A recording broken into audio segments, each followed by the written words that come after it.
Friday in Montalegre, round 2 of the FA World Rallycross Championship. We are in final preparation mode. Kevin Hansen's car here, heading up possibly refuel scrutineering. And here we've got Sebastian Loeb and Timmy Hansen. These guys have been doing an engine run up. We had some anti-lag going a minute ago. It was so loud we couldn't actually run the camera. So we're going to head in here because I can see the two Hansen brothers. Look at that door, eh? And we'll go and interrupt them. Hopefully they won't mind. Bruno? Sure. Timmy, first of all. Hi. Kevin? Bonjour, ça va? Ça va bien, merci. There we go. Right, let me come around this side. We'll start with you, Timmy. So, last time out in Barcelona, oh my God, the car was so fast. No, I was convinced. In fact, I got it wrong. I thought you were on the last lap in commentary, and I was like, oh no, and you'd lost it, but denied. And I think you had the pace. Yeah, I also thought I was on the last lap, so I was really hoping to roll to the finish line, but in the end, no. But it was a great weekend. I think there's so many positive things, like second in Q2, second in Q3, that win in Q4, and leading the semi. So many positive things, and it's great to be back in the fight. Like I was working hard, I was fighting, I was driving, I was doing everything I could, and we got until there. So I hope to, rejoin where we left off last weekend.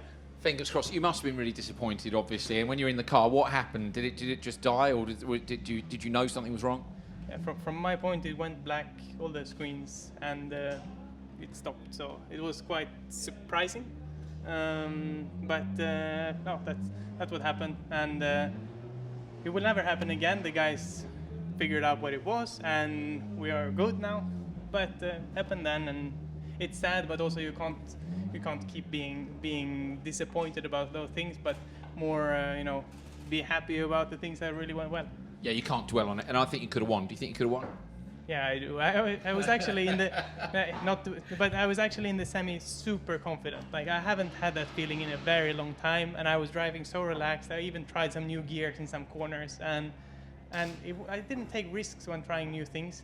So if I would have had that good run, you need some luck, you need a good start, you need everything has to come together. But we were definitely in there in the mix to win the race.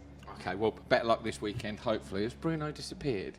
He has. Bruno's disappeared. He was worried I was going to have a quick chat with him. Okay, Kevin, I'll talk to you instead then. So, obviously, disappointing for you. You qualified P12 and Sebastian was P13. There are 3 cars here, but Kevin is not one of the team drivers, so they pulled you out to put Sebastian in. I think, even you would say it was the right decision in the end because he got a great result.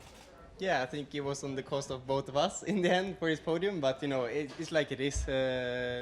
I'm here as a team player, and if he can score some points for the team in the long run, I'm really happy for that. So for sure it's sad from my point of view to not do the semis. I was really excited to do my first one of the season, but I think I had great pace in Barcelona as well. So I was really happy with the moments I had. It was the third in Q2 and so I was pleased, and some missed luck in the start in Q3 and so. But I feel really happy to start off a new season with some good material in my hands. Did Seb say thank you?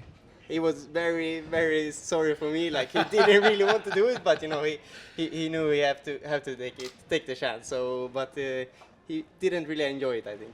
No, fair enough, and that's why I would have liked to have spoken to Bruno, but he's disappeared. But I think it was the right decision for Peugeot. Something was coming, so he had to run off. Yeah, he did, didn't he? Camera and a microphone, he's going to get it. All right, well, look, best of luck this weekend. Thank you.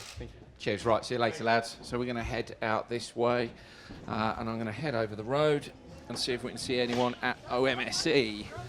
So come this way. Got some kids here from a local college on a tour, having a wander around the paddock. We are looking for Andreas. Is he in here, Ian? Yeah, he's just straight up the road. Has he really? Yeah, he's literally just... Oh, yeah, well, that's no good. Right, we'll go and talk in here instead. Can you get under there? Karim's coming through. He is with the camera. Lovely. We'll talk to the boys instead. Right, Kevin, I've come to talk to you because your dad promised me he would talk to me, and now he's run away. Okay, yeah. He's 1 second is here, the other one I don't know where he is. So I have the same problem. So what are you doing? I'm wrapping some spare parts. Hopefully we only need to use it before Belgium. But you never know. You might need it during the race weekend as well. And you're a very hard-working man, wrapping your own bumpers. How many of your own bumpers did you wreck last weekend? Too many. Did you get told off by Dad for that? Yeah, but in the end it wasn't my problem, so I got away from it after a while, but I wasn't very popular there for a while. So, quick question for you. So, we were going to talk to your dad about the altitude here. This is the highest altitude track, which your dad said to me this morning, 1,055 metres, which is a very exact thing. How does that change the cars for you guys? I mean, driving-wise, not too much. You just try to focus, but more for the mapping and engine guys to get everything sorted and find the maximum limit of power we can get out, because that's the problem with the thinner air. They get more of a problem, and yes, it turns out to be our problem because we lose some horsepower. But to be honest, like when you're driving, you don't really think about it so much. It's more for the engineers to try to get as much power as possible out from the engine. And this is a track you like. This seems to be a track all the drivers like. Yeah, I mean, this is a proper rallycross track. You need to be flat out, cut the curves as much as possible. You just have fun. That's what it's all about. The weather doesn't look really promising, unfortunately, but I think, like you say, all the guys enjoy this track, so it will be a good race. All right, thank you, Kevin. Here's Andreas. He's just turned up.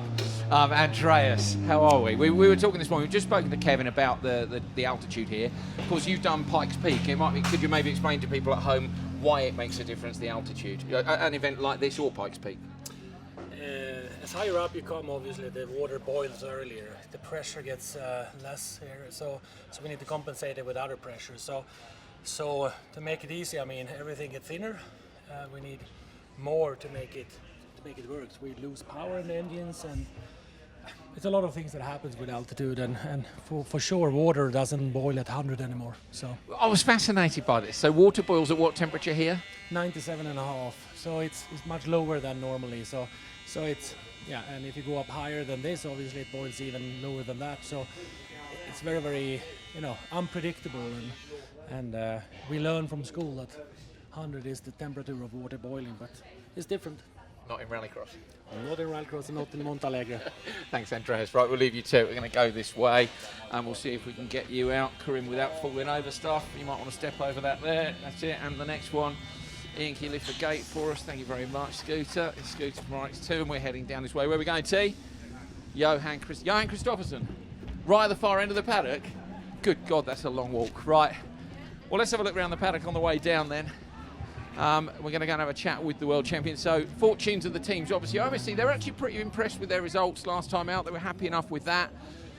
Peugeot, I think, were very fast. Peugeot, for me, was a surprise in terms of I wasn't necessarily, because of what they kept saying. They kept saying, we've got a big update coming, we've got a big update coming. And for me, that meant that I didn't think they thought they'd done that much work. So to see Timmy so comprehensively on the pace in Barcelona was absolutely brilliant. Obviously, Sebastian got a great result, partly because, of course, Ekstrom got disqualified. So we had a lot of drama for round one. Quick look in here. So this is Gregoire de Moustier's car being prepared by Sebastian Loeb Racing. So Sebastian Loeb Racing, if you're not aware, run cars in Porsche Carrera Cups and various GT racing, as well as they run some rally cars, some R5 rally cars, and now they're running a car for de Moustier here. There he is, Dave Mansfield, spotter for GCK. GCK has still got the curtain shut, but they're doing final prep in here. There you go, you can just see what's going on. Oh, Jerome. Surprise guest, Jerome Grosset-Janin. How were you? First weekend in the car, pretty pleased?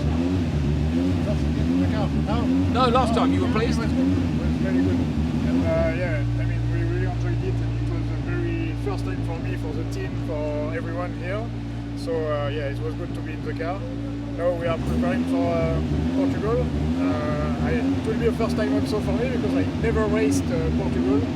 So I'm quite happy to be here again and looking forward to race this amazing track. It looks very impressive and much different than what I've seen from you on TV, Andrew. So you said this to me this morning, didn't you, that it looks wider and it looks more open on the TV? Yeah, it was really more like the first straight was more open and the first corner was more wide and everything just looked different and much less elevation. And elevation. So it was quite a surprise to discover this morning, but it was a very good surprise, I would say. So it looks even more fun than you thought? Yeah, I mean, of course. All right, good luck. Thank you. See you later. So Jerome Grosset-Janin, first time here, and he's been a competitor with us in World Championship on and off for ages, but we weren't necessarily. I didn't know he hadn't been to Portugal. I lose track of these things, as you may have noticed over time. Right, we'll head down to the end, see if we can have a catch up with Johan. Oliver Bennett's here actually. We'll have a catch up with Oliver first as well. Oliver, just quickly, we're live. So happy to be here for your second event in the World Championship this year? Yeah, I can't wait for it. It's one of my favourite tracks on dirt, so I'm looking forward to it really, to get the real life version. So you've been practicing on the game? I have been. Yeah, I think it's pretty realistic, and you can learn the track a bit and have some fun. So. What were we just spoke to Johan Kristoffersson, and he was saying it was narrower than he thought, that the corners were tighter and the elevation change was more than he thought. I mean, are you pleased seeing it? Are you looking forward to driving it? Yeah, it looks really good. I'm surprised the straight is a lot longer than it is on the game, and the Joker's a lot closer, so braking's going to be tricky, I think. But yeah, we'll be hot on the brakes, and then the dirt section looks great though, really slidey and sideways, so it should be fun. And the Mini, how's it going? New car, obviously, so first time out in Barcelona. I know it was very late for you. Yeah, I mean, that was our first drive in it really, and it was soaking wet, which isn't my sort of favourite conditions. But no, it went well. It ran all weekend, which was more than what we could hope for really, and the pace was almost there with it, so we nearly made the semis. So. I know we were messaging a bit in the week. You say the wet's not your surface, but it's not really that, is it? It's that you haven't had any seat time in the wet. All your racing really has happened mostly in the dry. Yeah, we were lucky with the British last year. It was sunny all year, which is, very unlikely, unusual, exactly. So, yeah, I think that was my third event in the wet, which, is 600 horsepower, so a lot to get to grips with. So, it's just practice. All right, good luck. Thank you, mate. Cheers. There we go. So we'll send Oliver on his way, and we're going to finish up probably with a look in PSRX Volkswagen Sweden. Come on in, mind the door, and Johan is over here, so we'll see if we can interrupt. Let's have a look first of all at the cars. Fantastic setup in here. This is interesting, by the way. This is new for this year. So last year the office was here, but you couldn't see into the office. This year we can see into the office. He's going to open the window. We could see into the office, and now you see, this is the thing. This is the welcome I get. Is they just shut the blinds. It's no good. But look, stunning setup as always, and the boys are getting ready later on. Right, let's go and have a chat with Johan and Petter are both here. May we interrupt? Yes. How you doing? Good. You? Yeah, fine, thank you. Looking forward to it. So you just arrived this morning? Yeah, that's true. I actually did the TCR test yesterday, full day. So flight to Brussels yesterday evening very late, and very early this morning to Porto. And when you're swapping between the cars, is that hard work for you or not? I mean, you don't ever forget which one you're in at the braking point or anything, do you? No, it's no hard work. I mean, the only hard work this time was to travel in between. So that means you come here, but you're not. I mean, it doesn't put you on the back foot that badly. It's not a time zone change, at least. It's not too bad. No. It's. I mean, I do it because I believe that it's an advantage for me to do more racing. And I mean, okay, like it's been a bit of talking that me and Matthias is dabbling and doing two different categories. But I mean, look at Sebastian Loeb. He's also doing a lot of different rally. Even if he's actually competing, but last year he's also been doing a lot of testing and driving. So for sure, it's good to the more driving, the more practice. So it's an advantage. He's not too bad, Sebastian Loeb, as he seems to do all right. He seems to do all right still, yeah. You were telling me earlier on about the car being called Wilma, which you might be able to see on various social medias. But what were your previous cars called, and why do you name them? First of all, name them because all cars have a bit of a personality, so have to have a name. And the names in my cars used to be girls, and not always very nice names. But yeah, this one is from Flintstone, so it's Vilma because of that. And cars before has been Stella, Iris, Elsa, and yeah, names like that. Okay, perfect. And you won't be putting your feet through the floor of this one like the Flintstones? Hopefully not. Hopefully I don't have to do that.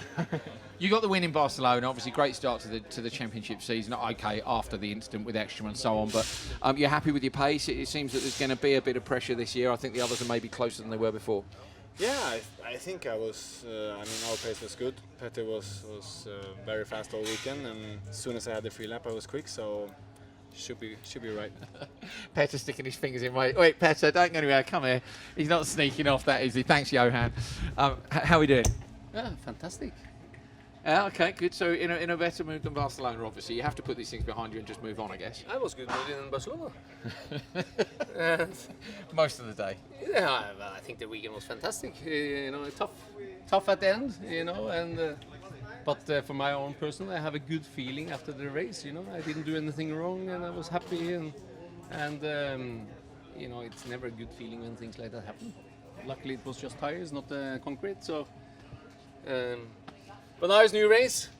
my favorite track. Yeah. Johan's favorite track, and we will be fast here, I think. Yeah.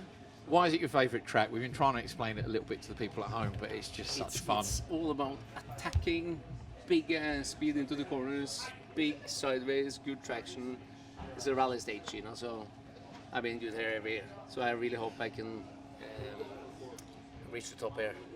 What's the trick to a fast lap? You know, there are corners where you have to get the car rotated, but for me, that section between the Armco right at the end of the lap is really narrow. Yeah, but it's a rally corner. So big attack, I'm ready. Committed. Yes. Petter. There we go. Right. So Petter, all smiles, ready for another weekend of World Rallycross action. I'm very much looking forward to it. We hope you're looking forward to it at home as well. We've got 3 guys who are on 10 wins each: Johan Kristoffersson, Matthias Ekström, and Petter Solberg. Will it be one of them who makes it to 11, or are we going to see a brand new winner in this fantastic championship? Join us on Sunday to find out.